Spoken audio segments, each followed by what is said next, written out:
First story. Am I the a-hole for walking out of my dad's birthday dinner after being ambushed by my stepmom? I, 25 female, have always had a complicated relationship with my dad and his wife, my stepmom. My parents divorced when I was 8, and my dad remarried shortly after. His new wife brought 2 kids into the marriage, and they later had 2 more together. So, I have 4 half-siblings and 2 step-siblings, all younger than me. Growing up, I felt like I was always the odd one out. My dad's focus was on his new family, and while I was never outright excluded, I always felt like an afterthought. My mom raised me, and I visited my dad every other weekend, but as I got older, the visits became less frequent. I've made an effort to keep the peace over the years for the sake of my dad.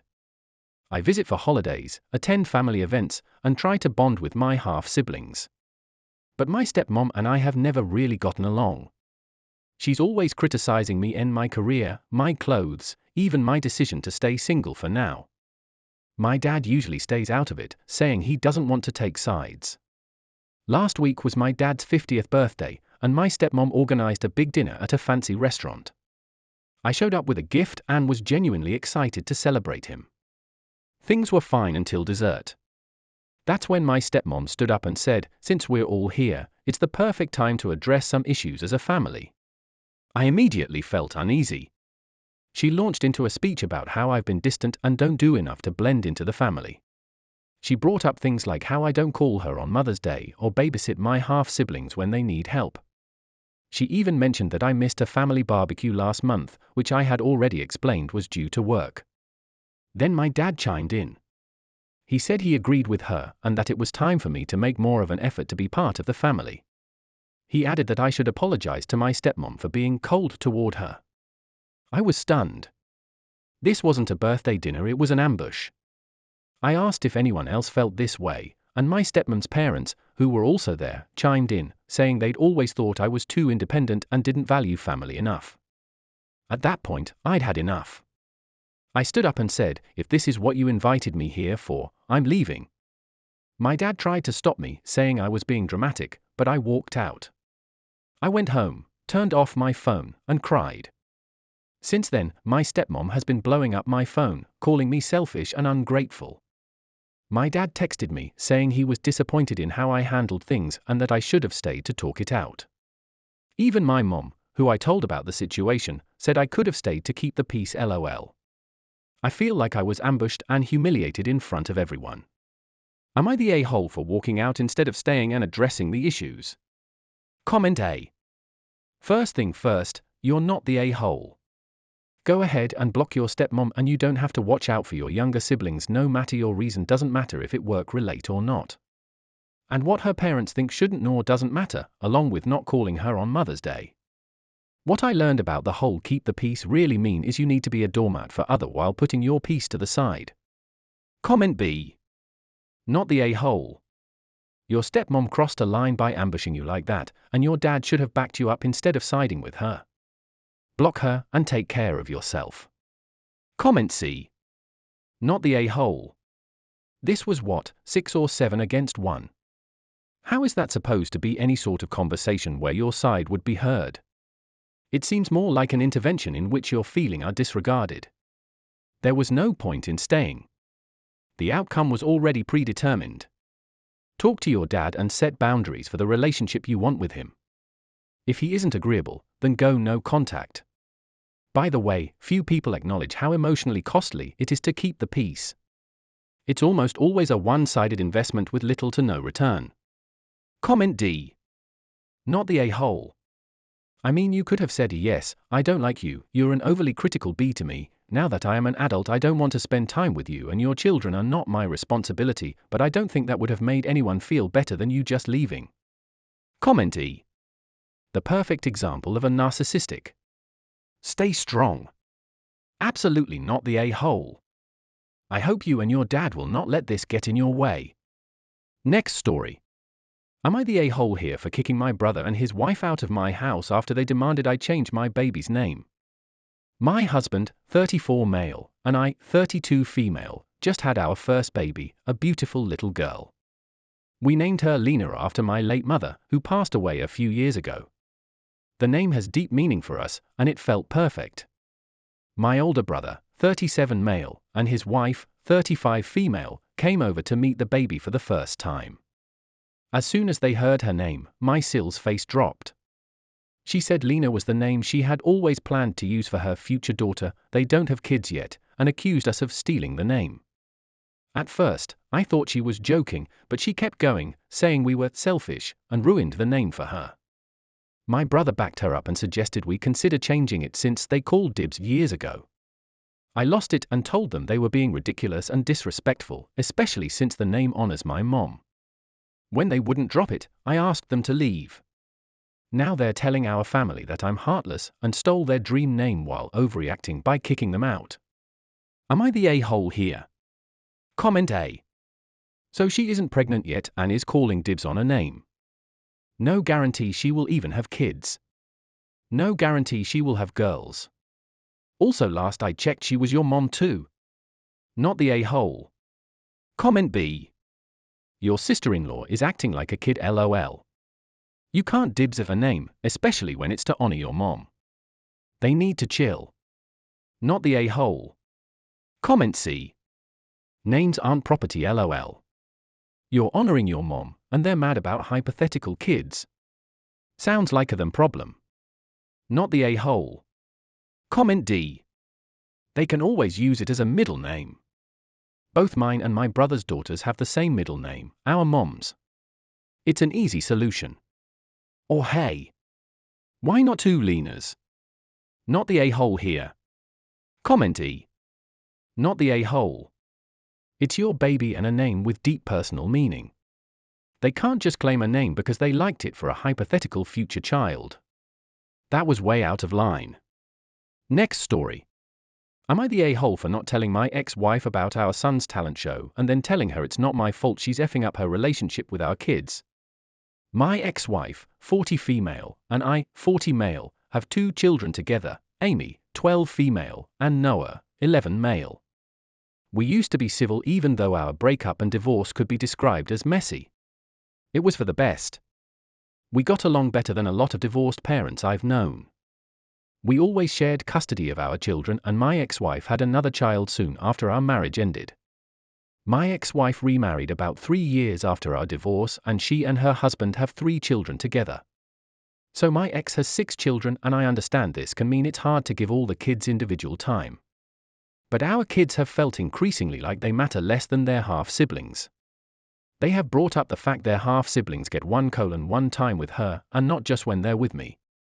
But that they can also ask for time with just her or just their dad. But if they ask for time with just their mom, they are told she doesn't have time or that they have a big family, and since they aren't always there, they should want time with everyone. There has also been trouble for them for introducing me and my ex as their parents and saying ex's husband is their stepdad. They also say their half-siblings are half-siblings, and my ex doesn't like it. She said her 3rd child doesn't say it, but she hasn't got a relationship with her dad, and our kids pointed that out. So it's different for her. My ex told them there should be no halves or step for stepdad, that they're all family. She throws the fact they live with me 50% of the time as a reason for them to not use it and to not want time alone with her. But she and her other kids are open when mom takes one to the arcade or trampoline park when Amy and Noah aren't there. I know Amy had this Mother's Day thing at her music class, and she asked her mom to come, and her mom brought the other girls so they could have a girls' day. Another time Amy wanted her mom to drive her to a show she was performing in, and her mom said they should make it a family thing, so she asked if I could take the day off work to do it. It was my parenting time, but since I was working and Amy wanted her mom, I said it was fine if she asked her, and I said of course. Her mom wasn't happy about it, but Amy said she hadn't wanted a family thing. Noah has invited his mom to take part in his cooking classes, and she's always wanting to bring her husband or some of the other kids. He also wanted a celebratory milkshake with her when he got a good grade, even though his school F up and didn't have his aide there for a test. He has dyslexia and requires an aide with him. But she insisted it couldn't be 1:1. There are multiple examples of this. And we're at the point where the kids would love to live with me more. But they have to be 16 at minimum for a judge to agree to listen to their wishes. Noah had a talent show at school last week, and it was my parenting time. But we both get notified when something is going on. Noah decided not to say anything to his mom or invite her. She found out about it because he won and it was posted on social media. She called to complain and I had to take over because she was really upsetting Noah. She told me I should have told her and I said I didn't have to. That we both get notified and it's on us as individuals to keep up to date on that kind of activity. She accused me of coming between her and the kids, and I told her it's not my fault she's effing up her relationship with them by denying them one time with just her. She told me it wasn't fair and it's easier for me because I only have Amy and Noah. I brought up the fact she has time for her other kids. And that they can ask for her to be alone in supporting them and she will find a babysitter or have her husband stay with the kids. But she can't be bothered to do it for our kids. She called me a bum and accused me of coming between them. Am I the a-hole? Comment A. No, not the a-hole. She has made efforts herself to destroy her relationship with her kids without your help. She is doing this to herself and then blaming you. Not acceptable. You've done nothing wrong. Her inability to be available to her children and give them the attention and care they need is 100% her own doing.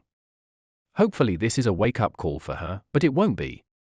When the kids move in with you full-time, I'm sure she will be telling everyone how it's your fault. She wants to be a victim and take no responsibility for her actions. Don't let her. Comment B. So reading between the lines, your ex cheated, got pregnant with her third child, moved on to have 3 further kids with another guy, resulting in the 6 kids total. Ex has been self-absorbed to the point of damaging her kids for a long time. It's no surprise that she's making herself out to be the victim when she's emotionally neglecting her eldest children. Part of me wonders if she prioritizes the kids of the man she's currently with, but that's irrelevant. The hardest part of being in a family with selfish people like your ex is how much to tell the kids. On one hand, telling them the full facts can be considered parental alienation, but saying nothing about their mother's pattern of behavior leaves them at risk of getting hurt because they don't understand. Letting them see their mom's flaws for themselves as you support them is sadly the safest method. They're building their own opinions through observation, taking note of patterns and coming to their own conclusion. You did your ex a favor by spelling it out for her. Whatever happens from here is on her now. I feel so sorry for your kids. Having a parent let you down constantly until you realize you've never been their real priority sucks. Not the a-hole. Comment C. Not the a-hole. Props to you for being there for your children, mate. One word of advice, nothing will come out of arguing with her. You should have just told her that you both got notified by the school and this was also how you knew, and ask if she is not following notifications about the children, as these notifications could be extremely important. You two broke up. It is not your job to remind events etc. to her. Luckily for you, the children is on your side anyway. Comment D. Not the a-hole. I feel badly for your children because they had lost their mother. But I think you're being a great father. It's not your job to remind your ex-wife to be a parent. And that includes involving herself in the children's lives. Your ex got mad because you called her out on her bullcrap behavior. People don't want to face how crappy of a parent they are. And frankly, she's pretty crappy. Comment E. Not the a-hole. She's a low-effort mom and she should be called out on it. It's not your job to do her momming for her. Furthermore, if it was anyone's job it would be her husband, not you, and that's exactly how I would put it to her. There's 2 adults in your home, 2 adults you want to be seen as full parents by the kids, yet neither of you could have remembered a talent show. It's not me coming between your relationship, it's your low-effort parenting. Next story. Am I the a-hole for not selling my car even though my fiance refuses to sit in the front seat because my ex sat there? Hi, everyone. I'm 27 male, engaged to my fiance, 26 female, and while we're preparing for our wedding, something recently came up that's left me confused and conflicted. I want to know if I'm in the wrong here or if her reaction is unreasonable.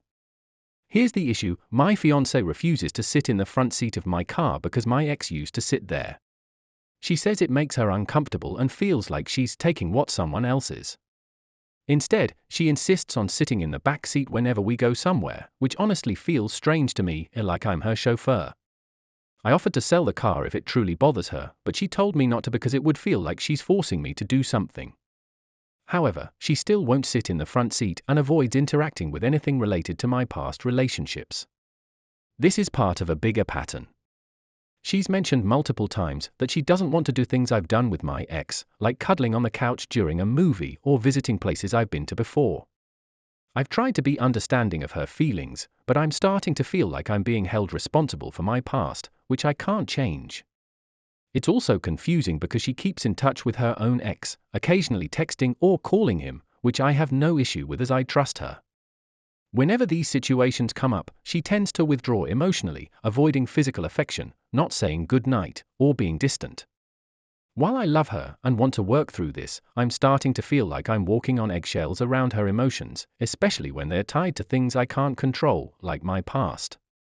Comment A. She sounds emotionally immature. Honestly, I would hold off on marrying her until she has some serious amount of therapy sessions under her belt. Not the a-hole. Comment B. Not the a-hole. Welcome to your future if you marry her. Every decision and destination and food and restaurant and activity and leisure spot will have to be examined for the malign presence of the ex. This will never get better, only worse. Now, imagine you do the same with her ex. Every place they went together is taboo. But I guess not, according to the post. Her ex is okay, yours is out. Guess she won't touch your willy, because your ex, presumable, also touched it. Time to get while the getting is good. Also before you are baby-trapped and all living together. Comment C. Not the a-hole. This is controlling behavior. Stop playing her games. If she won't sit next to you in the front of the car, then don't drive her anymore. Ultimately, this relationship isn't going to work out. It would be messier and more expensive to get a divorce than to choose not to marry this woman in the first place. Even if you don't want to end the relationship, you should put wedding plans on hold and get couples counseling. Comment D. She is crazy, cancel the marriage and run while you can. Will she have the same issue while doing the deed, knowing you and your ex were intimate? Does it stay true for sitting on the car and on you? Comment E. Not the a-hole. But you've been way too understanding OP. Her reasoning doesn't make any sense. She's fine kissing you, doing the deed with you, which are both things you most likely also did with your ex, but she draws the line at cuddling and sitting in the front car seat. What the hell? To me it looks like she's using your ex as an excuse to not do things she doesn't want to. She's making you feel guilty for having a very normal past. Which sounds even more ridiculous, given the fact that it's not her first relationship either if she has exes. So you're not allowed to have exes but she can talk with hers. This is very unhealthy and toxic.